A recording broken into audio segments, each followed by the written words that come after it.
Hi everyone, welcome back to my channel Chem Talks by Pooja Malik. In today's video, we are going to discuss the important questions of the topic electronic spectra of transition metal complexes. ठीक है बच्चों, ये unit BSc third year की बहुत ही important unit है and इससे related मैंने एक वीडियो भी अपलोड की हुई है. अगर आपको इससे रिलेटेड किसी भी टॉपिक में प्रॉब्लम है, जैसे कि टर्म सिंबल्स क्या होते हैं, माइक्रोस्टेट्स हम कैसे कैलकुलेट कर सकते हैं, माइक्रोस्टेट्स होती क्या हैं, एलएस कपलिंग क्यों होती है एंड एलएस कपलिंग होने से हमें क्या मिलता है, ये सब चीज़ अगर आप समझना चाहते हैं तो डिस्क्रिप्शन में आपको लिंक मिल जाएगा. प्लीज़ आप उस पर जाके पहले वीडियो को वॉच कीजिए एंड उसके बाद इन क्वेश्चंस को प्रैक्टिस कीजिए एंड आपको इस यूनिट में बहुत अच्छे स्कोर मिल जाएंगे. ठीक है जी. हम ये वीडियो में डिस्कस करेंगे इससे रिलेटेड कुछ ऐसे क्वेश्चंस जो पहले एग्जाम्स में पूछे हुए हैं, ताकि इससे आपकी जो प्रैक्टिस है वो बहुत अच्छे से हो जाए एंड आपके सारे कॉन्सेप्ट्स एग्जाम के लिए क्लियर हो. ठीक है, आप प्लीज़ वीडियो देखिए and subscribe to my channel. और अगर आपको वीडियो अच्छा लगता है, अपने लिए यूजफुल लगता है, तो please give it a like. Now let's start. The first question which has been asked is calculate ground term state for P5 configuration. तो हमने ये पूरा प्रोसीजर पढ़ा था कि जब भी हमें ग्राउंड टर्म स्टेट निकालनी होती है तो सबसे पहले हम उसके लिए टोटल एस की वैल्यू निकालते हैं, then total angular momentum that is capital L की वैल्यू कैलकुलेट करते हैं, देन एलएस कपलिंग के थ्रू हम कैपिटल जे की वैल्यू निकालते हैं एंड उन जो अलग अलग टर्म सिंबल्स आते हैं जिनमें डिफरेंट जे की वैल्यूज होती हैं, हम उसमें से चूज करते हैं कि कौन सी ग्राउंड स्टेट टर्म होगी. अब वो कैसे चूज करते हैं वो हमने डिस्क्रिप्शन में दिया हुआ है, जो वीडियो लिंक है उसमें आपको समझ में आ जाएगा एंड अभी हम क्वेश्चंस में भी साथ साथ उसको एक बार रिवाइज करेंगे. ठीक है, सिस्टमैटिकली देखो कैसे करेंगे. सबसे पहले हम लिखेंगे इलेक्ट्रॉनिक कॉन्फ़िगरेशन P5 है. P के 3 ऑर्बिटल्स में इन 5 इलेक्ट्रॉन्स को फिल करेंगे तो एक अनपेयर्ड इलेक्ट्रॉन बचेगा. जो टोटल स्पिन होती है वो होती है number of unpaired electrons divided by 2. तो यहाँ पर जो स्पिन की वैल्यू होगी that will be 1/2 and total spin आ जाएगी हाफ. अब जो स्पिन मल्टीप्लिसिटी होती है उसका फॉर्मूला होता है 2s+1. जब आप यहाँ पे वैल्यू पुट करोगे दैट इज 2 × हाफ प्लस 1, तो वैल्यू आ जाएगी 2. यानी कि जो मेरा टर्म सिंबल है, जो भी मल्टीप्लिसिटी देन एल की value and J that is 2s+1 LJ. तो उसमें जो 2s+1 की वैल्यू है that comes out to be 2. अब हमें एल की वैल्यू निकालनी है. जब एल की वैल्यू आएगी तभी सिंबल फाइनलाइज होगा. एल की वैल्यू हम कैसे निकालते हैं? टोटल ml वैल्यूज को कैलकुलेट करके. इस P5 कॉन्फ़िगरेशन के लिए जो टोटल एल की वैल्यू है दैट इज 1. इसलिए सिंबल हम क्या यूज करेंगे? Capital P. तो अभी तक जो हमारे पास सिंबल आ गया है दैट इज 2p. अब क्योंकि हमें ग्राउंड स्टेट टर्म चूज करनी है तो हमें जे की वैल्यूज भी निकालनी पड़ेंगी. जे की वैल्यूज आप कैसे निकाल सकते हो? L+S से L-S जाके. ठीक है, L+S to L-S कैसे निकलेगा? 1+12 to 1-12. तो इसमें दो जे की वैल्यूज आएंगी 3/2 एंड 1/2. जो दो टर्म सिंबल्स आ गए वो क्या हैं? 2p 3/2 and 2p 1/2. अब दो वैल्यूज आई हैं, इनमें से मुझे ग्राउंड स्टेट टर्म चूज करनी है. तो ग्राउंड स्टेट टर्म चूज करने का सिंपल सा रूल होता है, सबसे पहले हम एस वैल्यूज देखते हैं. अगर वो सेम है तो हम एल वैल्यूज देखते हैं एंड अगर एल वैल्यूज भी सेम है तब हम जे से डिसाइड करते हैं. क्योंकि यहाँ पे एस की वैल्यूज दोनों में हाफ है, एल की वैल्यू दोनों में 1 है, तो अब हम डिसाइड करेंगे थ्रू जे.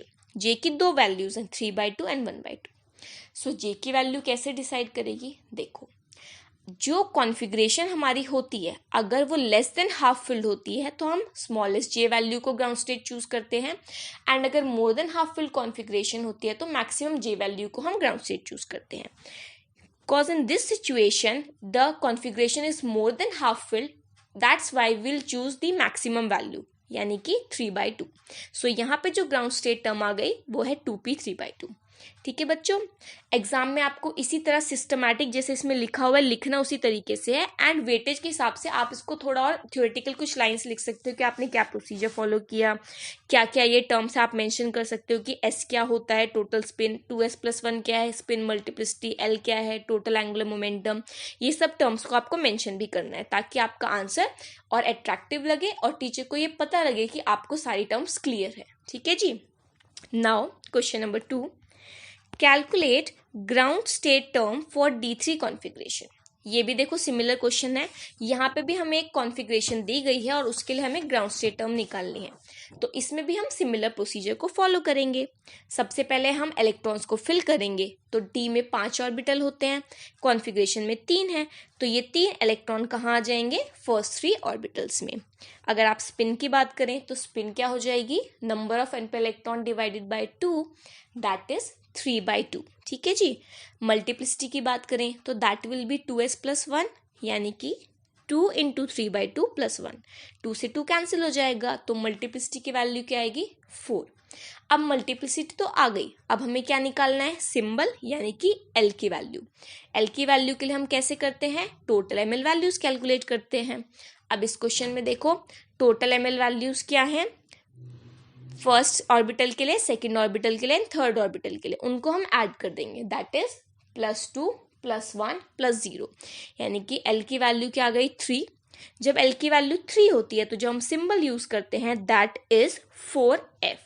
ठीक है, क्योंकि एल 3 हो गया तो f हो गया एंड मल्टीप्लिसिटी 4 थी, so it comes out to be 4f। अब j की वैल्यूज कैसे निकालेंगे, l + s to l - s। तो j की वैल्यू क्या हो जाएगी, 3 + 3/2 अप टू 3 - 3/2। सो इसके बीच में 4 वैल्यूज आएंगी, 9/2, 7/2, 5/2 एंड 3/2। इन्हीं की वजह से 4 टर्म्स क्या हो जाएंगी, 4f 9/2, 4f 7/2, 4f 5/2 and 4f 3/2। ठीक है, अब इसमें से मुझे चूज करनी है ग्राउंड स्टेट टर्म। तो ग्राउंड स्टेट टर्म क्या हो जाएगी, देखो अभी हमने डिस्कस किया था कैसे हम चूज करते हैं ग्राउंड स्टेट टर्म। अगर S और P सेम होता है तो हम J से डिसाइड करते हैं।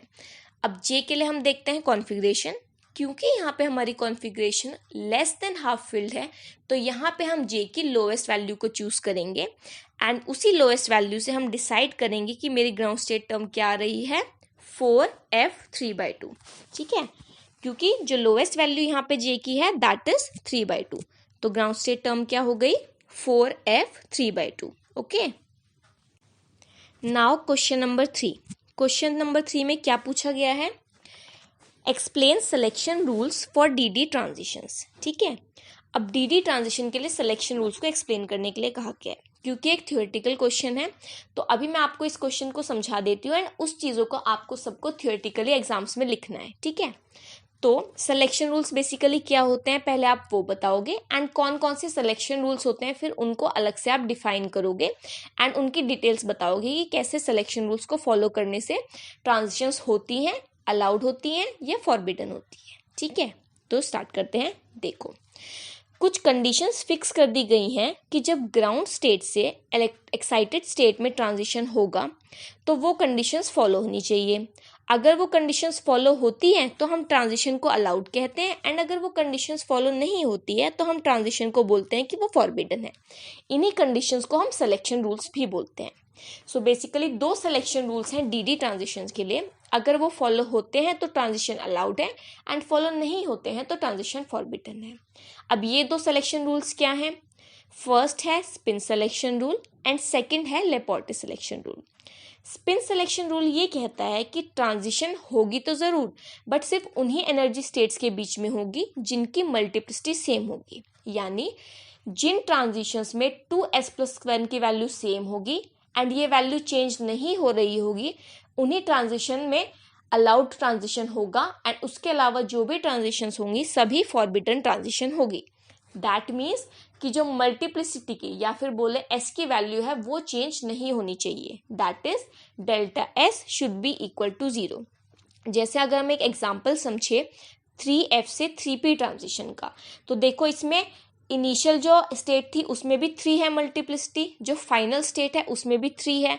दैट मीन्स कि जो ट्रांजिशन है वो अलाउड होगी। क्यों, क्योंकि मल्टीप्लिसिटी की वैल्यू चेंज नहीं हो रही है, इसीलिए हम इसको बोलेंगे स्पिन अलाउड ट्रांजिशन। बट अगर मल्टीप्लिसिटी की वैल्यू चेंज हो जाए, फॉर एग्जाम्पल 3f से 1g, तो पहले मल्टीप्लिसिटी 3 थी अब 1 हो गई, दैट मीन्स कि ये स्पिन सिलेक्शन रूल को फॉलो नहीं कर रहा है and this will be a spin forbidden transition. ठीक है, अगर सेकेंड सिलेक्शन रूल की बात करें तो that is Laporte selection rule. Laporte selection rule क्या कहता है कि यहाँ पे सिर्फ वही ट्रांजिशंस अलाउड होंगी जिनमें एल की वैल्यू चेंज हो रही होगी एंड वही ट्रांजिशन इंटेंस होगी। अगर एल की वैल्यू चेंज नहीं हो रही है यानी कि डेल्टा एल इक्वल टू 0 होगा तो इस केस में जो ट्रांजिशन है वो फॉरबिडन हो जाती है। उन ट्रांजिशंस को हम बोलते हैं लेपोर्टे फॉरबिडन। अब एल की वैल्यू चेंज हो रही है या नहीं हो रही है ये हम सिंपली सिंबल से देख सकते हैं, यानी कि अगर पी से पी में कोई ट्रांजिशन हो रहा है तो हम उसको बोलेंगे लेपोर्टे फॉरबिडन है। एस से पी में हो रहा है तो वो अलाउड है, पी से डी में हो रहा है तो वो भी अलाउड है। इस तरह से दो सिलेक्शन रूल्स हैं जो डिफाइन करते हैं कि कौन कौन सी डी ट्रांजिशंस अलाउड होंगी एंड कौन सी फॉरबिडन होगी। ठीक है, now question number 4, show that D1 and D9 configuration have same ground state। So इस क्वेश्चन में आपको दो कॉन्फ़िगरेशन दी गई और बोला गया इनके लिए ग्राउंड टर्म निकालो और बताओ कि ये सेम है या नहीं। तो बच्चों देखो, इस क्वेश्चन में जब हम सॉल्व करेंगे तो जो बेसिक टर्म है हमें वो सेम दिखानी है। देखो, जब हम ऑर्गल डायग्राम से बनाते हैं तो उसमें हम क्या मेंशन करते हैं, लाइक 3D की स्प्लिटिंग हो रही है, 2D की स्प्लिटिंग हो रही है, हम उसमें जे वैल्यूज को यूज़ नहीं करते। तो इन दोनों कॉन्फ़िगरेशन में भी हम यही बताएंगे कि जो इनकी बेसिक ग्राउंड स्टेट है वो सेम है एंड उसमें जे वैल्यूज को सेम हम मेंशन नहीं करेंगे। ठीक है, सो जैसे D1 और D9 के लिए हम निकालेंगे तो आप देखो D1 में एक अनपेयर्ड इलेक्ट्रॉन है, D9 में भी एक अनपेयर्ड इलेक्ट्रॉन है, तो दोनों के जो स्पिन की वैल्यू होती है वो हाफ होती है और मल्टीप्लिसिटी हो जाती है 2s+1 दैट इज 2। ठीक है, अगर L की वैल्यू बात करें तो L की वैल्यू भी दोनों में सेम आती है दैट इज 2 एंड इसलिए दोनों का सिंबल क्या होता है, कैपिटल D। सो बेसिकली जो दोनों की सिंपल ग्राउंड स्टेट टर्म है वो दोनों की क्या है, 2D, एंड इससे हम ये शो कर सकते हैं। कैसे शो करोगे, सिमिलरली पहले इलेक्ट्रॉन्स को फिल करके दिखाओगे, S निकालोगे, L निकालोगे एंड दिखा सकते हो कि जो टर्म आई है वो सेम आई है। ठीक है, इस तरह से आप इस क्वेश्चन को रिप्रेजेंट करोगे। Next question is FeF63- is colorless but COF63- is colored। Why? देखो, जब भी ऐसा कोई क्वेश्चन आएगा कि कलर्ड और कलरलेस का कंपैरिजन दो कंपाउंड्स में होगा तो कलर्ड में मोस्टली रीजन आपका डी ट्रांजिशन होगा एंड जो कंपाउंड कलरलेस आ रहा है दैट मीन्स उसमें डी ट्रांजिशन या तो हो नहीं सकता या फिर स्पिन फॉरबिडन या फिर लेपोर्टे फॉरबिडन है। दैट मीन्स कि वो सिलेक्शन रूल को फॉलो नहीं कर रहा है। इसमें भी सिमिलर केस है, जो FeF63- है वो कलरलेस इसीलिए होता है क्योंकि यहाँ पे जो डी ट्रांजिशन होता है वो लेपोर्टे फॉरबिडन होता है एंड उसकी इंटेंसिटी तो ऑलमोस्ट बिल्कुल निग्लिजिबल होती है, वेरी वेरी वीक इंटेंसिटी होती है, इसीलिए ये वाला ट्रांजिशन कलरलेस होता है एंड जो कंपाउंड होता है उसमें कोई कलर आ ही नहीं पाता। जबकि COF63- क्या होता है, दोनों में स्पिन अलाउड भी होता है एंड लेपोर्टे अलाउड भी होता है, इसीलिए ये एक कलर्ड कंपाउंड होता है। Okay, The sixth question is discuss Orgel diagram and absorption spectra for D1 system। ठीक है जी, अब D1 सिस्टम के लिए जब हम Orgel diagram and absorption spectra को डिस्कस करेंगे तो यहाँ पे हमें क्या क्या डिफाइन करना है। एक तो स्प्लिटिंग कैसे होती है, उससे ऑर्गल डायग्राम कैसे बनते हैं and how Orgel diagram helps us to tell कि एब्जॉर्प्शन स्पेक्ट्रा जो ऑब्जर्व हुआ वो कैसे हुआ। ठीक है, सो ऑर्गल डायग्राम्स बेसिकली क्या होते हैं, ये प्लॉट होते हैं कि जो स्पेक्ट्रोस्कोपिक अलग अलग टर्म्स हैं वो उनकी एनर्जी कैसे चेंज हो रही है with the change in field strength that is DQ। जैसे जैसे फील्ड स्ट्रेंथ चेंज हो रही है तो स्प्लिटिंग हो रही है एंड कैसे एनर्जी लेवल्स इंक्रीज या डिक्रीज हो रहे हैं। सो बेसिकली हम ये पहले भी स्टडी कर चुके हैं कि जो d ऑर्बिटल्स होते हैं वो दो सेट्स में स्प्लिट हो जाते हैं in octahedral and tetrahedral field. Octahedral field में they split into T2g and EG and tetrahedral field में they split into EG and T2g। ठीक है, सो एग्जाम में अगर ये क्वेश्चन आता है कि आपको सिंपली ऑर्गल डायग्राम पूछा है D1 के लिए तो आप पहले ऑक्टाहेड्रल के लिए एक्सप्लेन कर दो और इन टेट्राहेड्रल के लिए हमें पता है कि ऑक्टाहेड्रल का इन्वर्स होता है तो फिर उसके बाद आप उसको हल्का सा टेट्राहेड्रल के लिए भी एक्सप्लेन करके उसका ऑर्गल डायग्राम आप बना दो। ठीक है, सो यहाँ पे हम डिस्कस करेंगे अच्छे से ऑक्टाहेड्रल का एंड टेट्राहेड्रल का उसका इन्वर्स होता है। ठीक है जी, और इसको हम एब्जॉर्प्शन स्पेक्ट्रा से भी रिलेट करेंगे। सो आप देख सकते हो डायग्राम में स्प्लिटिंग कैसे की गई है। देखो, जब d ऑर्बिटल स्प्लिट होते हैं तो T2g और EG में स्प्लिट होते हैं। ऐसे ही D1 कॉन्फ़िगरेशन के लिए जो टर्म स्टेट होता है 2D कैपिटल D। ठीक है, तो ये जब स्प्लिट होता है ये दो स्टेट्स में स्प्लिट होता है 2T2g and 2EG। So 2T2g की एनर्जी डिक्रीज होती है एंड 2EG की एनर्जी इंक्रीज होती है एंड इसको आप देख सकते हो डायग्राम में कि कैसे स्प्लिटिंग हुई है इस D लेवल की। ठीक है, इसी को हम ऑर्गल लेवल डायग्राम बोलते हैं एंड ये ऑर्गेल लेवल डायग्राम हमें ये बताता है कि कौन सी ट्रांजिशन पॉसिबल है। जैसे D1 कॉन्फ़िगरेशन में जो एक इलेक्ट्रॉन है D में वो T2 DE में प्रेजेंट है एंड वो 2 EG में ट्रांजिशन कर सकता है, इसलिए यहाँ पे DD ट्रांजिशन पॉसिबल है। एंड ऐसे ही जब एक D1 कॉन्फ़िगरेशन के लिए, जैसे हम एग्जांपल ले लेते हैं TiH2O6 आयन, इसके लिए जब ऑब्जर्व किया गया D1 का स्पेक्ट्रा तो देखा गया कि इसमें एक बैंड आता है, ठीक है, एट 5000 एंगस्ट्रॉम एंड सिर्फ एक बैंड ऑब्जर्व होता है। दैट मीन्स कि वो जो एक DD ट्रांजिशन पॉसिबल है उसी की वजह से ऑब्जर्व होता है, ठीक है। सो आप इसमें एब्जॉर्प्शन स्पेक्ट्रम ड्रॉ करके एक एग्जांपल भी दे सकते हैं D1 कॉन्फ़िगरेशन का कि भाई ऐसे हमारा ऑर्गेल डायग्राम, इसकी वजह से जो DD ट्रांजिशन है ये एब्जॉर्प्शन स्पेक्ट्रम ऑब्जर्व किया गया, ठीक है जी। सो जो एब्जॉर्प्शन स्पेक्ट्रम हम ड्रॉ करते हैं वो मोलर एब्जॉर्बेंस और फ्रीक्वेंसी या फिर वेवलेंथ के बीच में प्लॉट करते हैं। जो इसमें पीक्स आती हैं उससे हम बता सकते हैं कि कितने ट्रांजिशन पॉसिबल हैं। अगर बैंड आ रहा है तो उससे अलग रिजल्ट मिलता है, शार्प पीक्स आ रही है तो उससे अलग कंक्लूजन्स आते हैं, ठीक है जी। अगर इंटेंस बैंड है तो दैट मीन्स कि ये लेपोर्टेंट स्पिन अलाउड है, और बाई चांस अगर किसी में इंटेंसिटी बहुत वीक आ रही है दैट मीन्स कि वो वाला जो ट्रांजिशन है वो लेपोर्टे फॉरबिडन होता है, ठीक है। इस तरह से हम D1 के ऑर्गेल डायग्राम को और एब्जॉर्प्शन स्पेक्ट्रम को एक्सप्लेन कर सकते हैं। अगर टेट्राहेड्रल फील्ड में बात करें तो सिर्फ इतना ही होता है कि टेट्राहेड्रल में स्प्लिटिंग तो वही होती है T2 एंड E में, बट इसमें जो एनर्जी डिक्रीज होती है, लोअर लेवल जो होता है वो 2E होता है एंड हायर लेवल होता है 2T2।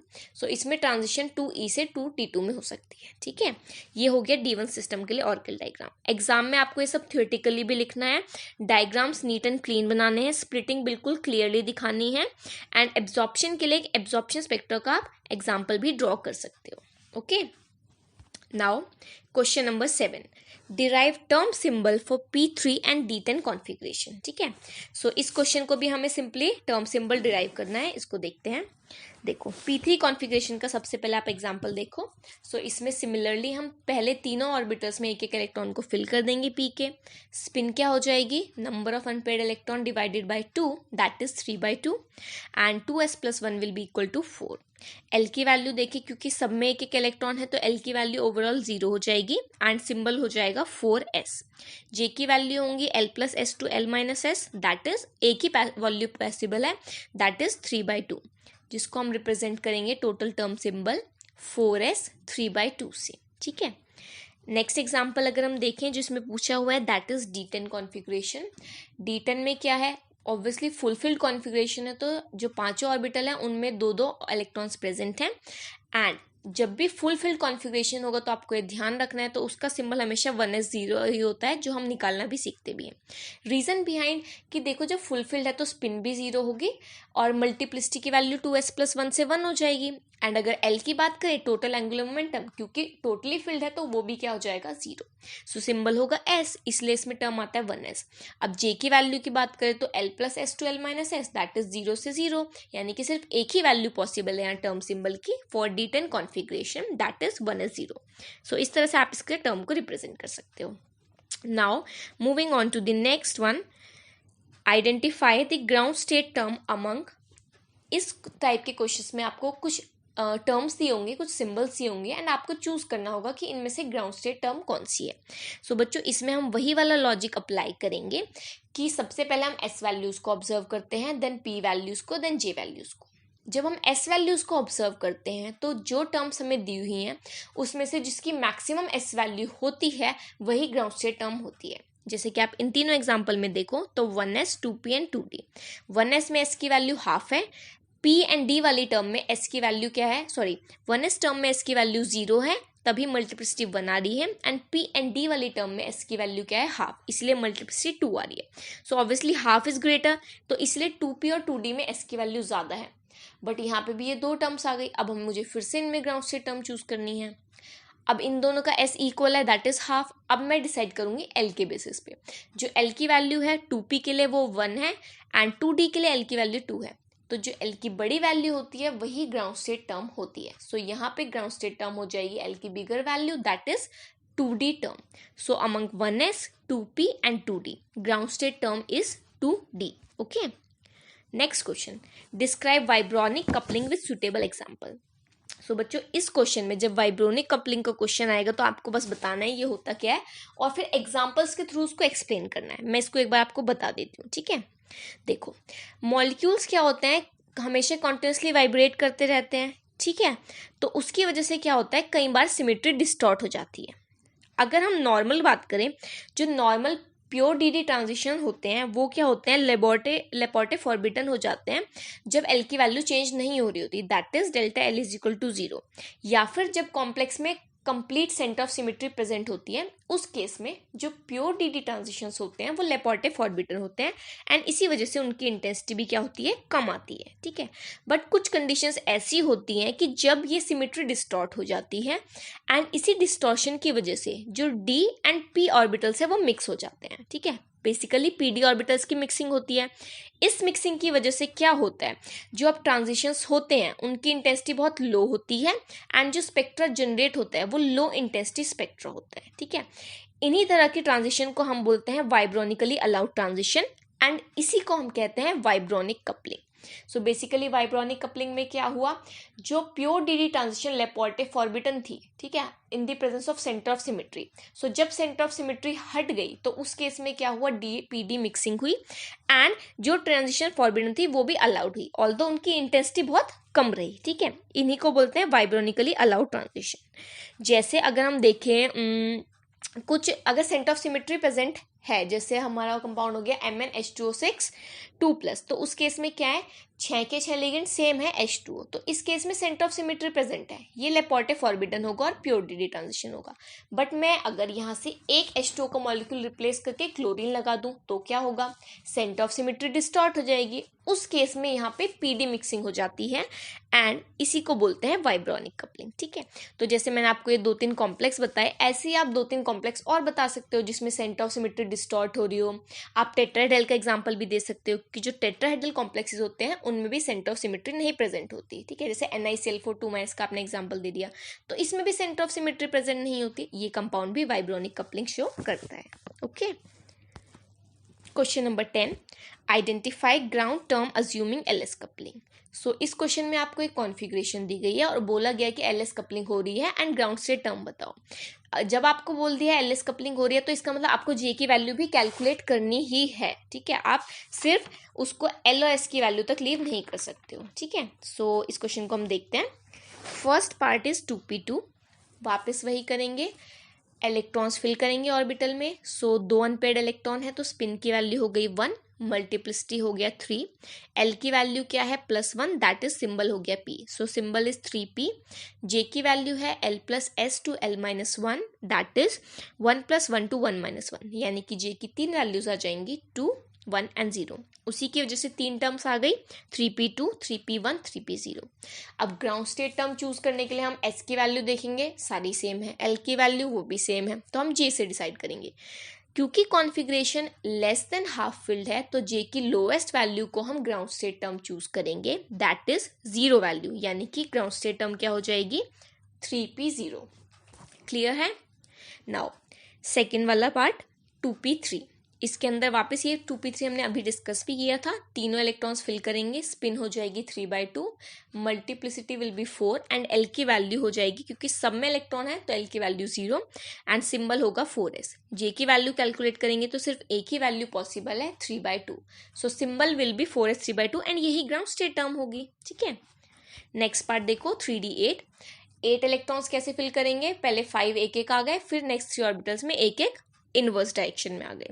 इस केस में जो स्पिन है unpaired electron divided by 2, that is 2/2, यानी कि 1, मल्टीप्लिसिटी हो जाएगी 3, एल की वैल्यू क्या हो जाएगी, यहाँ पे टोटल जब हम वैल्यूज को ऐड करेंगे एल की वैल्यू आएगी 3, सो सिंबल होगा f।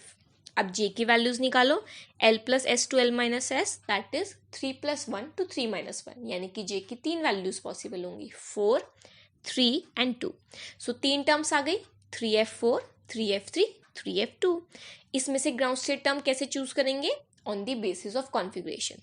क्योंकि ये D8 कॉन्फ़िगरेशन है तो मोर देन हाफ फिल्ड है, सो ग्राउंड स्टेट टर्म कौन सी वाली होगी, जो मैक्सिमम J वैल्यू है, दैट इज 3f4। सो इस केस में ground state term will be 3f4। Question number 11 is calculate the number of microstates for D1 configuration, D4 configuration and D6 configuration. देखो microstates क्या होती है, जब हम किसी इलेक्ट्रॉनिक कॉन्फ़िगरेशन की बात करते हैं सो जो उसमें इलेक्ट्रॉन्स हैं वो उन ऑर्बिटल्स में कितनी पॉसिबल अरेंजमेंट्स में फिल हो सकते हैं, what are the arrangements possible, what are the configurations possible, उन सब का सम टोटल को ही हम माइक्रोस्टेट्स बोलते हैं। ठीक है जी। जैसे अब हमें माइक्रोस्टेट कैलकुलेट करनी है D1 कॉन्फ़िगरेशन के लिए, तो हम इसके लिए एक फॉर्मूला यूज़ करते हैं, that is n factorial divided bye r factorial into n minus r factorial. अब ये n और r टर्म क्या है, n होता है twice the number of orbitals involved. जैसे यहाँ पे d ऑर्बिटल की बात हो रही है तो n की वैल्यू क्या हो जाएगी, 5 ऑर्बिटल इंटू 2 दैट इज 10। ठीक है। अब R क्या है, R is the number of electron present. जैसे D1 कॉन्फ़िगरेशन में एक इलेक्ट्रॉन प्रेजेंट है तो R की वैल्यू क्या हो जाएगी, 1। अब हमें बस सिंपली इस n और r की वैल्यू को इस फॉर्मूले में पुट करना है। सो n की जगह हम क्या पुट करेंगे, 10 फैक्टोरियल, r की जगह 1 फैक्टोरियल। सो माइक्रोस्टेट्स हो जाएंगी 10 फैक्टोरियल डिवाइडेड बाय 9 फैक्टोरियल। अब फैक्टोरियल को जब हम ओपन करेंगे we can write it as 10 into 9 factorial divided by 9 factorial. 9 factorial से 9 फैक्टोरियल कैंसिल हो जाएगा एंड माइक्रोस्टेट जो पॉसिबल है D1 में वो है 10। बेसिकली 10 माइक्रोस्टेट्स कौन सी हैं कि ये एक इलेक्ट्रॉन पहले 5 ऑर्बिटल्स में क्लॉकवाइज में भी आ सकता है और 5 ऑर्बिटल में एंटी क्लॉकवाइज में भी आ सकता है, इसीलिए 10 अरेंजमेंट पॉसिबल है।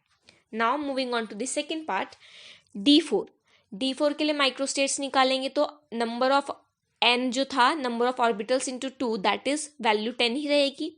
अगर इलेक्ट्रॉन्स की बात करें तो r की वैल्यू क्या है यहाँ पे 4। ठीक है, तो इस केस में r की वैल्यू हो गई 4 एंड माइक्रोस्टेट्स हो गए n factorial divided bye r factorial into n minus r factorial. ठीक है, इसको जब आप सॉल्व करोगे तो वैल्यू क्या आएगी, 10 factorial divided bye 4 factorial into 6 factorial. ठीक है, इसको आप सॉल्व करोगे, 10 फैक्टोरियल को ओपन करोगे, देन 4 फैक्टोरियल एंड 6 फैक्टोरियल को ओपन करोगे एंड वैल्यूज को कैंसिल आउट करोगे। ठीक है, जब आप वैल्यूज को कैंसिल आउट करोगे तो उस केस में क्या होगा, जो माइक्रोस्टेट्स आएंगी that comes out to be 210।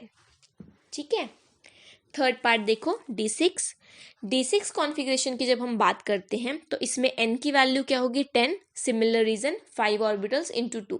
अगर यहाँ पे हम इलेक्ट्रॉन्स की बात करें तो देखो ये गलती से लिखा गया है, इसको आप प्लीज करेक्ट कर लेना, इट इज अ मिस्टेक। जो r की वैल्यू है वो यहाँ पे क्या है, 6, बिकॉज टोटल इलेक्ट्रॉन्स हम देखते हैं यहाँ पे, अनपेड इलेक्ट्रॉन्स नहीं।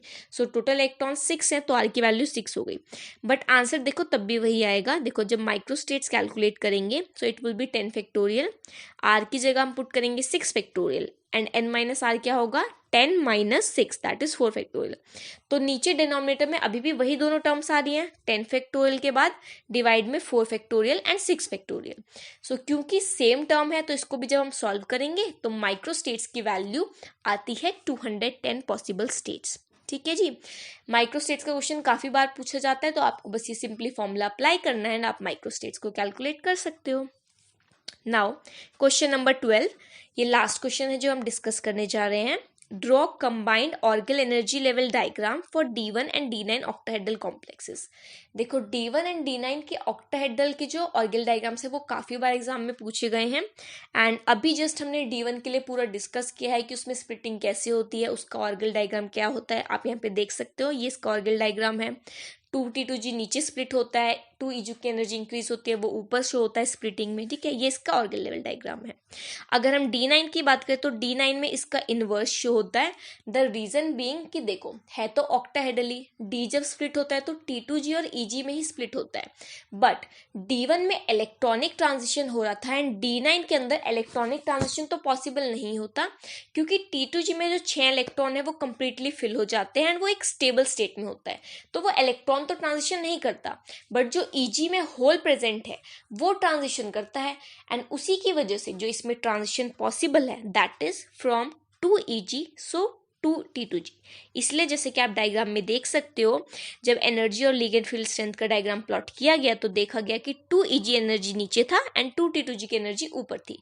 दैट मीन्स कि जो ट्रांजिशन हो रहा है that is from 2Eg to 2T2G। ये इसका ऑर्गल डायग्राम हो गया एंड क्योंकि क्वेश्चन में आपको पर्टिकुलरली पूछा गया है कि आपको कंबाइंड ऑर्गल एनर्जी डायग्राम बनाना है, तो देखो आप ये वाला डायग्राम ड्रॉ करोगे। ठीक है, इसमें एक साइड पे आप D1 ऑक्टाहेड्रल का शो किया हुआ है एंड राइट वाली साइड पे D9 ऑक्टाहेड्रल का शो किया हुआ है। जैसा कि आप देख सकते हो क्लियरली दोनों के ऑर्गल लेवल डायग्राम्स में जो ट्रांजिशन है वो इनवर्स है। ठीक है।